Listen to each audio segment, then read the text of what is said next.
Laissez-moi partager un peu qui je suis et ce que le Seigneur a fait, car je suis étonnée par l'incroyable préconnaissance de Dieu et son timing impeccable.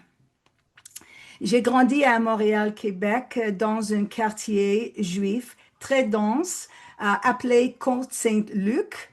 Cependant, nous l'appelions affectueusement Côte-Saint-Juif.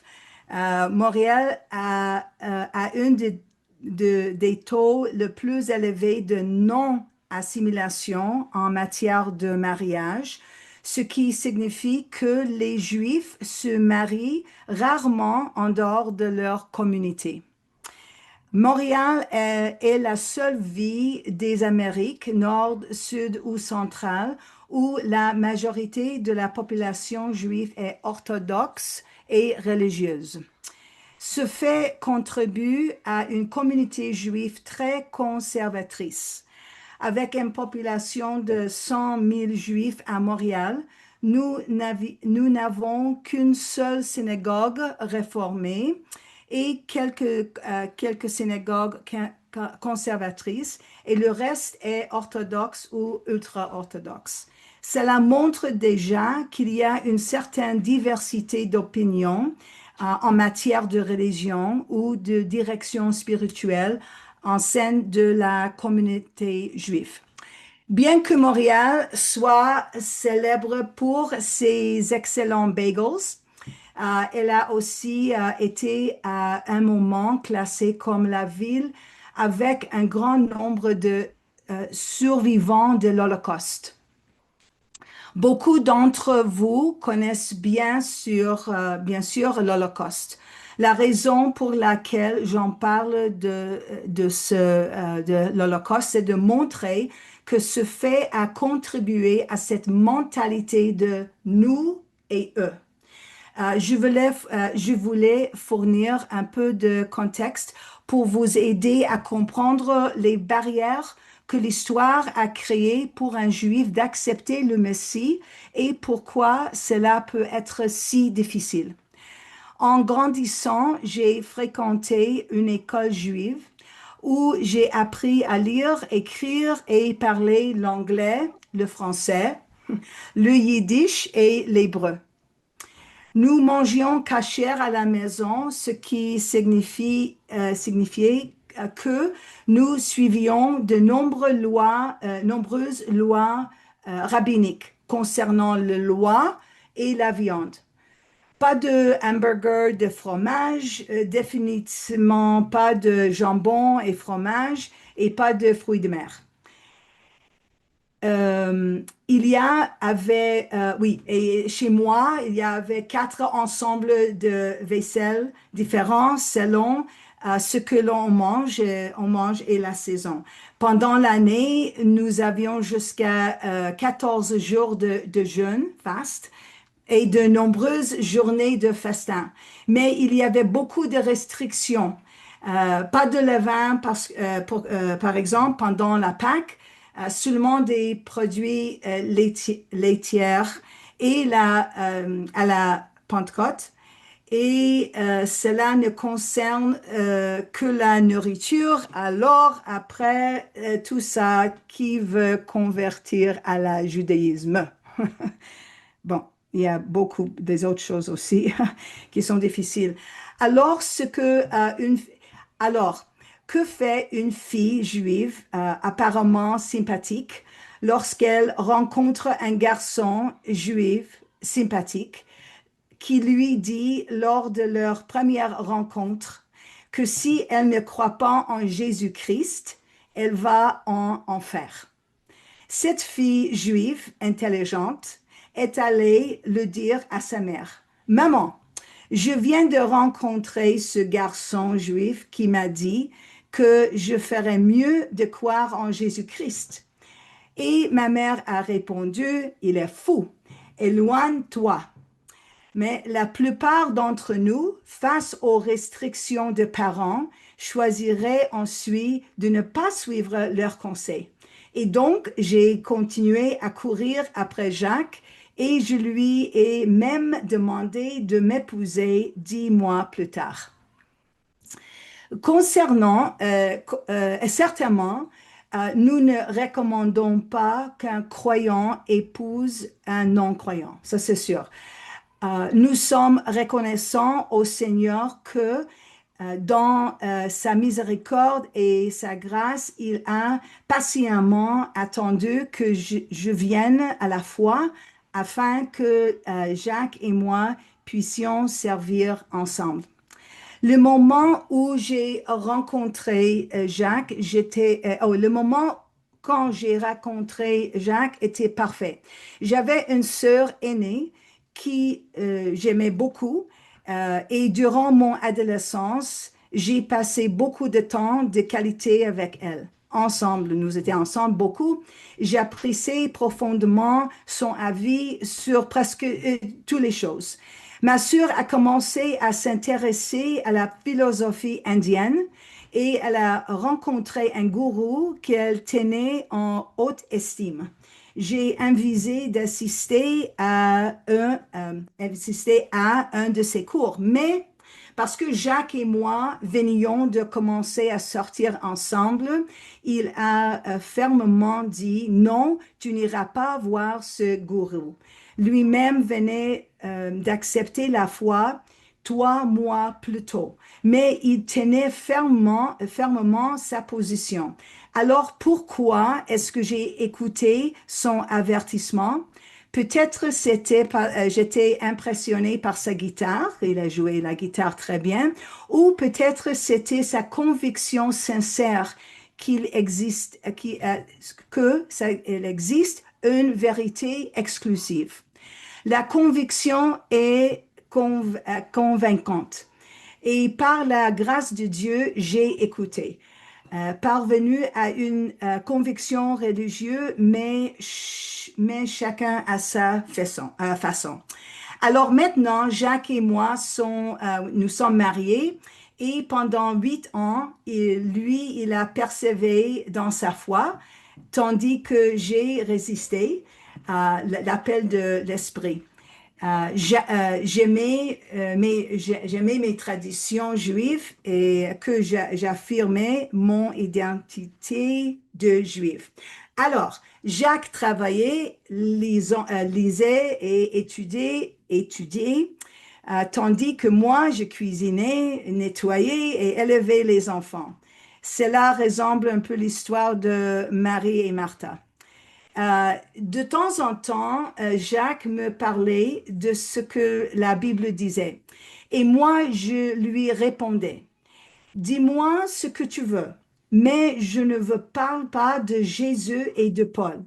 Dans l'esprit juif, il faut comprendre que le Nouveau Testament est totalement inacceptable pour beaucoup, et pour beaucoup de Juifs, c'est une hérésie. Rappelez-vous que chaque génération nous était accusée de diocide. Nous devons soit accepter le christianisme et être baptisés, soit fuir dans l'exil. C'était un véritable frein à croire en Jésus jusqu'à qu'on connaisse qu'il est réellement. Anyway, ça c'est un peu difficile à lire. Ça c'est Anyway, bon, c'est juste pour exprimer que c'est très difficile pour un juif à accepter Jésus à cause de l'histoire qu'ils ont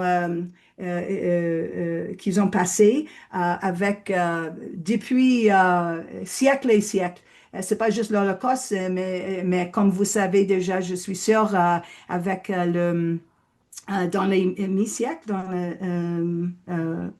mi-siècle. What do you say mi-siècle? Pas mi-siècle. Dark Ages et avec ça commence avec Constantine et ça continue. OK. So maintenant, je reviens à notre mariage. Pendant ces 8 années de mariage, avant que je reçoive le Messie. Tristement, je n'ai pas toujours facilité la foi de Jacques. Savez-vous qu'on peut être enseignant? Ah, savez-vous que Jacques, il était plus qu'enseignante. Jacques, il était aussi prophète. Qu'est-ce que ça veut dire? Laissez-moi expliquer. Lors de mes moments d'indignation face à sa foi, je l'ai confronté directement et lui a fermé dire, je pense jamais que tu vas enseigner à mes enfants sur Jésus. Tu n'enseigneras jamais. Il m'a regardé et il m'a répondu tranquillement. Tu as raison, Sharon. Je ne les enseignerai pas. Tu le feras. Ce mot m'ont réellement they brought me silencieuse. Mais quelle bénédiction de Seigneur. Même après lui avoir dit ces choses-là, le Seigneur fut si gracieux de me permettre un jour d'être ce enseignant. Non seulement pour mes propres enfants, mais aussi pour les enfants de notre congrégation et même mes petits-enfants. J'aime me rappeler et partager quelque chose d'autre. Bien que Jacques parlait à plusieurs reprises de rapture, je le mettais de côté avec beaucoup d'autres choses qu'il m'a partagées. Pardon? L'enlèvement. L'enlèvement, c'est le rapture, oui. OK. Un jour, Jacques a voulu jouer un jeu simple avec moi. Il a décidé de se cacher dans le placard. À l'époque, nous vivions dans un petit appartement de 2 chambres. Et croyez-moi, il y avait peu de lieux pour se cacher. J'ai cherché partout, y compris dans le placard où il se cachait, et je ne l'ai vu pas. Je me souviens d'être allé à la fenêtre dans le salon, regarder dehors et j'ai dit, Seigneur, comment se fait-il que Jacques soit enlevé et pas moi? C'était un mouvement révélateur, mais je n'étais pas encore prête. Car Jacques sortit en fin de placard, je fus soulagée et repris ma façon de penser intérieure. Alors, dans notre 8e année de mariage, l'Esprit a me touché dans mon cœur beaucoup et j'ai enfin été ouverte à l'écoute. Je pense souvent à la description de Moïse et son peuple au cou rigide. Et je me vois parfaitement dans cette catégorie avant, j'espère. Bien que certains disent qu'avec Internet et les appareils mobiles, la radio est un peu obsolète de nos jours, mais la radio chrétienne a joué un rôle très important dans mon chemin vers la foi. C'était mon refuge secret. Personne ne savait que j'écoutais. J'étais dans ma voiture pendant le trajet d'aller-retour de travail et là, j'apprends quelque chose que je n'avais jamais entendu en grandissant juive. Je me souviens l'impact que Chuck Swindoll, c'est un croyant sur la radio est très connu. Je me souviens l'impact que Chuck Swindoll, lorsqu'il prêchait sur le mensonge générationnel d'Abraham, Isaac et Jacob. J'ai enfin compris que les Juifs ne sont pas aussi parfaits qu'on m'avait fait croire. Voyez-vous, le ciel et l'enfer ne sont pas très sérieusement considérés dans le cercle juif, et l'enfer et le péché sont rarement discutés. Nous étions enseignés que tous les Juifs vont au ciel, et l'enfer est un droit où on l'envoie quelqu'un qu'on est en colère avec. Alors, de quoi devions-nous nous inquiéter en ce qui concerne le péché? Ça, c'est la mentalité d'un juif. Après tout, n'étions pas nous choisis. surtout aussi nous sommes choisis. Je me souviens avoir le psaume 119, dans lequel David dit, Seigneur, j'aime ta loi et j'y médite jour et nuit. Je me suis retrouvé à désirer aimer Dieu et sa loi. Et je me demandais pourquoi le roi d'une telle envergure aurait-il besoin d'aimer Dieu? Pourtant, je voulais avoir ce qu'il avait, cette connaissance personnelle, cette relation et cette conviction avec Dieu vivant. J'ai commencé à comprendre le péché et le besoin d'un sauveur était la réponse. Seigneur, j'ai crié, j'ai besoin de voir. Jésus, est-il le Messie ou pas? Croyez-moi, c'est un moment énorme pour un juif. Nous nous demandons, et moi je me demandais aussi, croire en Jésus m'aide-t-il encore à honorer Dieu? C'est-à-dire que est-ce que accepter Dieu va déhonorer ou enlever l'honneur de Dieu? C'est profond de cette profondeur. C'est à quel point cette décision peut être profonde pour un juif élevé à détester le nom de Jésus. En après-midi, le jour après, en après-midi, peu après cette supplique désespérée au Seigneur, j'étais avec mes 3 enfants dans la voiture. Est-ce que c'est un mot français? Je craquais, j'étais très, ouais, ok. Je craquais, je me demandais si Jésus était vraiment le Messie. J'étais tellement agitée et j'ai garé ma voiture devant la maison, laissé mes enfants de 8, 6 et 3 ans seuls dans la voiture. J'ai couru dans ma chambre, tombe à genoux et supplié le Seigneur de me montrer si Jésus est vraiment le Messie. La pièce était sombre et les stores baissés. Mais soudain, une lumière faible commença à s'élever du sol. Et alors de cette lumière s'élevait tout le poids quittait mes épaules. J'ai ressenti que la joie et de soulagement. J'ai ressenti de la joie et de soulagement. Mes yeux se sont miraculeusement ouverts car peu après, quand j'ai sorti la maison, j'ai vu pour la première fois le Créateur qui avait fait les arbres. Oui, il y avait un Dieu. Cette expérience de joie a duré environ 6 semaines. J'avais 6 semaines pour partager et témoigner, dire aux autres, mais vous savez quoi?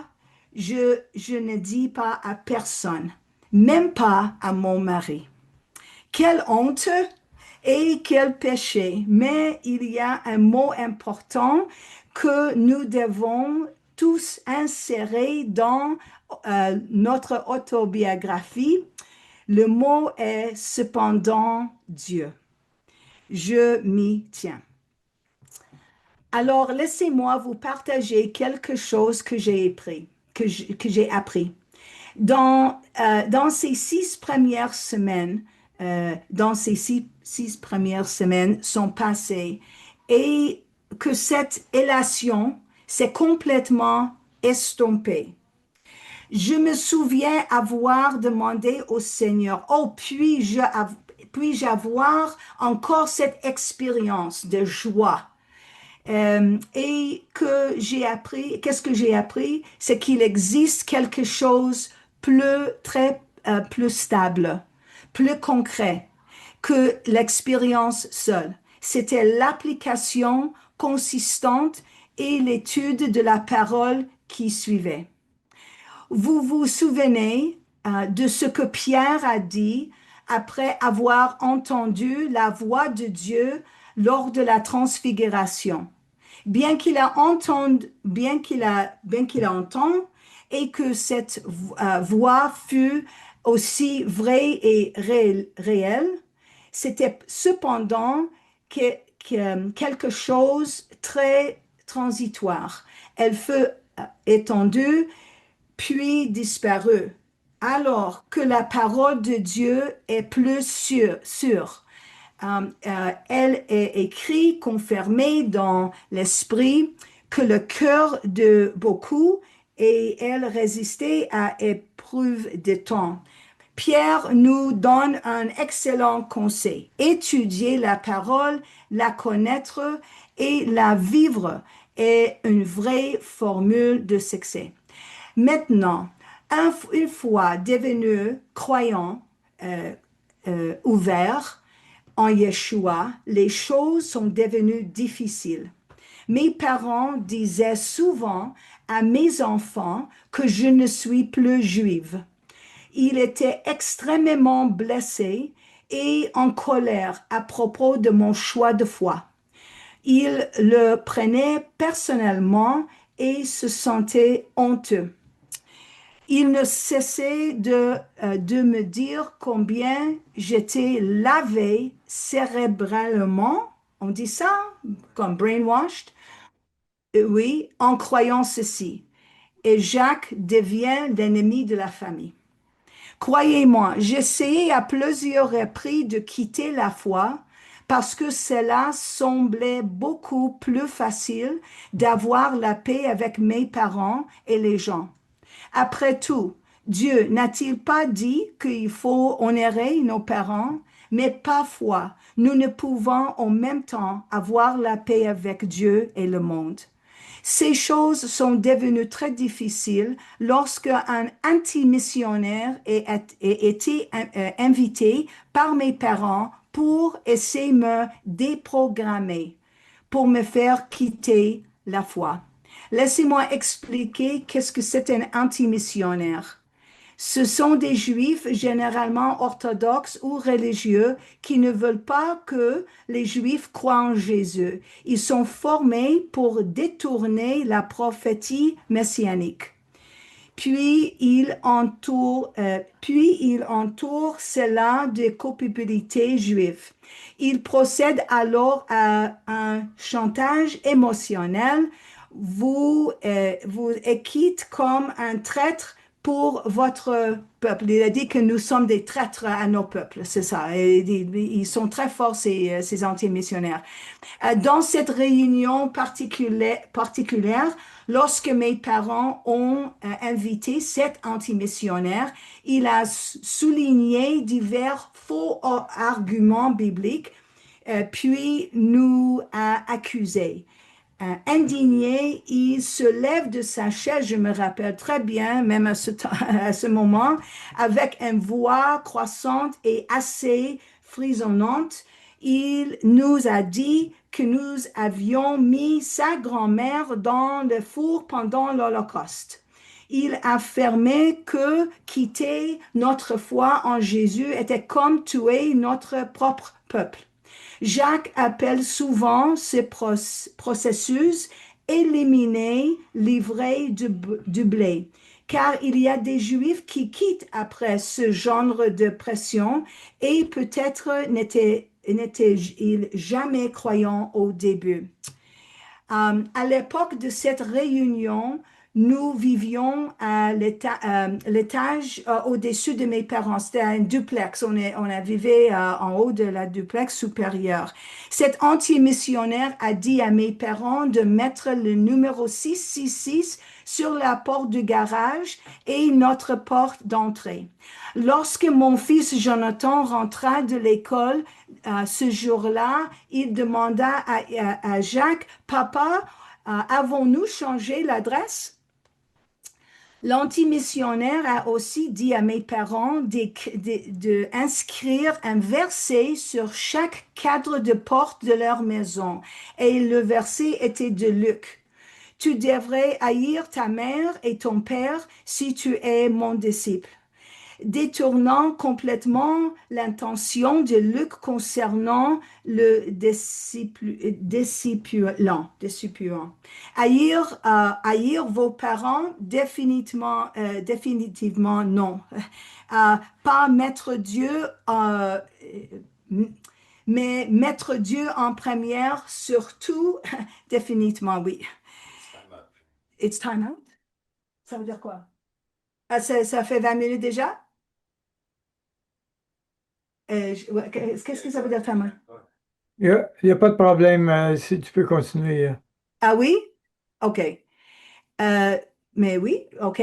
Dans le mois suivant ces réunions, je me libérais de l'influence immédiate de mes parents. Nous avons acheté une maison dans un autre quartier de Montréal.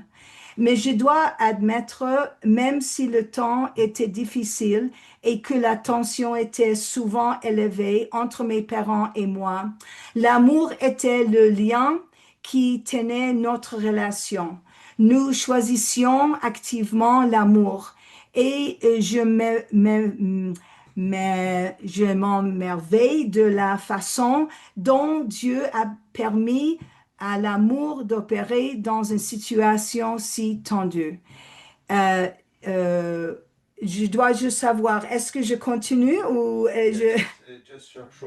Et, Shorten the... OK.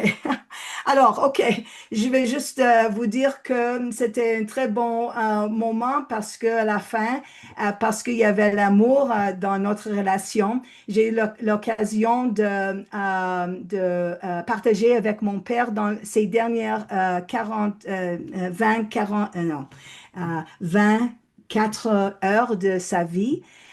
J'ai partagé Jésus, j'ai chanté dans l'hôpital. Il a eu une AVC.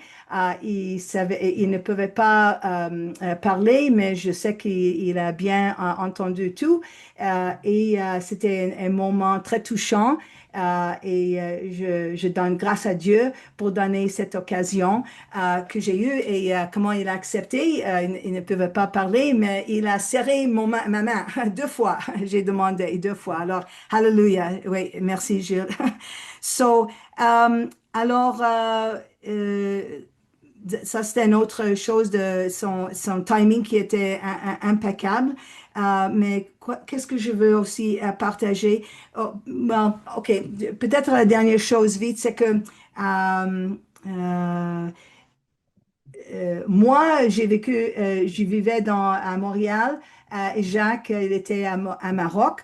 Alors, on était séparés par 7700 kilomètres. Moi, j'avais 10 ans, lui, il avait 11 ans.